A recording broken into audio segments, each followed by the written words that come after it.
This is nScreenNoise. My name is Colin Dixon, founder and chief analyst at nScreen Media, and today is June 18th, 2020. Quibi is caught in a dead zone between social media and Netflix. In fact, it set up shop there. Its strategy, well, it was to fill in the odd moments in our lives with quality produced content, and it was targeting young people on their mobile phones. Its goal was to get to about 7.4 million subscribers within the first year, and its strategy was, well, how was it going to achieve this? It was going to use Hollywood content chopped up into 6 to 7 minute bites for $4.99 a month with ads. Well, I think we have enough data now to say right now Quibi is failing and it's not going to reach that goal. App downloads after an initial burst have slowed to a crawl. The company says they have 5 million downloads. Others estimate much less, but that certainly doesn't translate into subscribers. And Wall Street Journal says at this rate, it reckons it will only end up with about 2 million subscribers after the first year. That's 70% short of the 7.4 million target.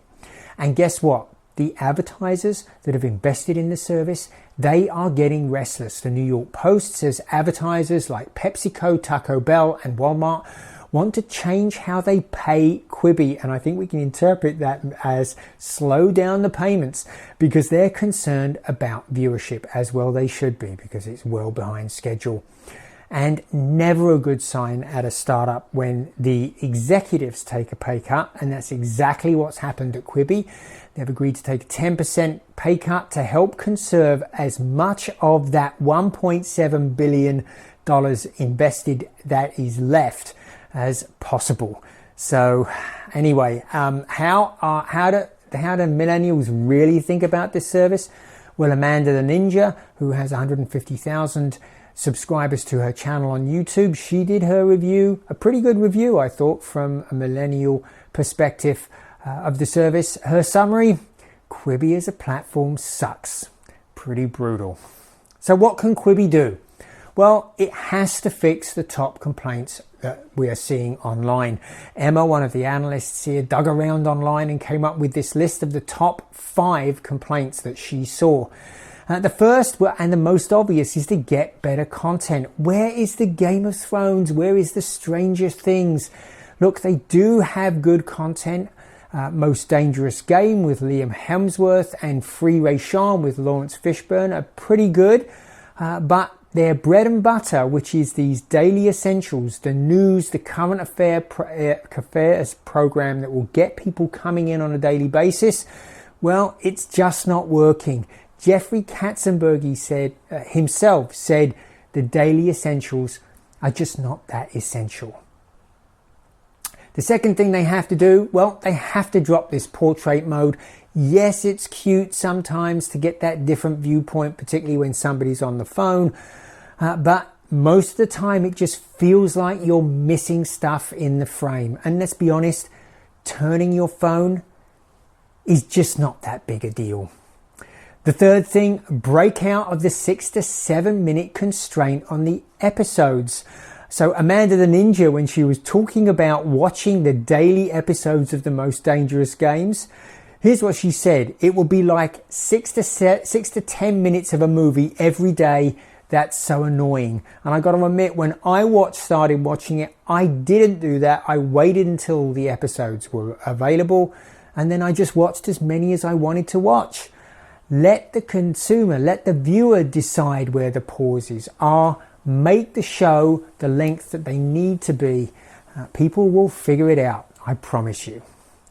Fourth, get on TV. Now, they do recognize that this is a problem, and they have added casting support for Apple and Google devices. And I can tell you it works pretty well.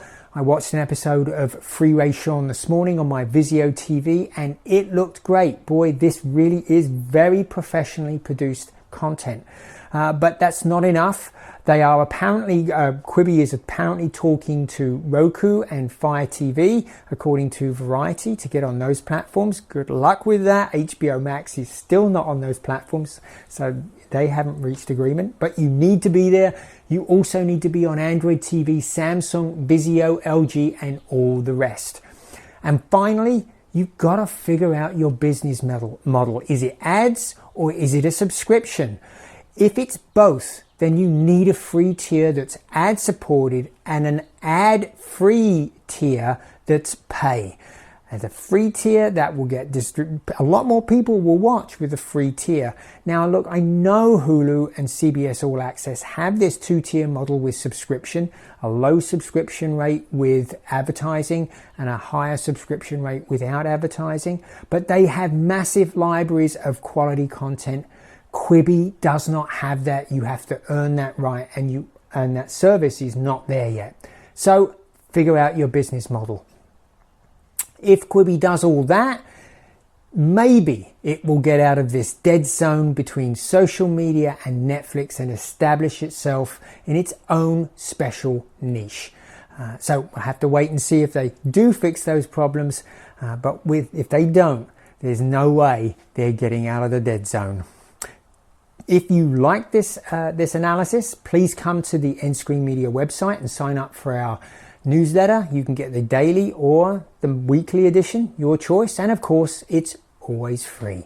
This has been Colin Dixon with nScreen Media. I'll see you again next time.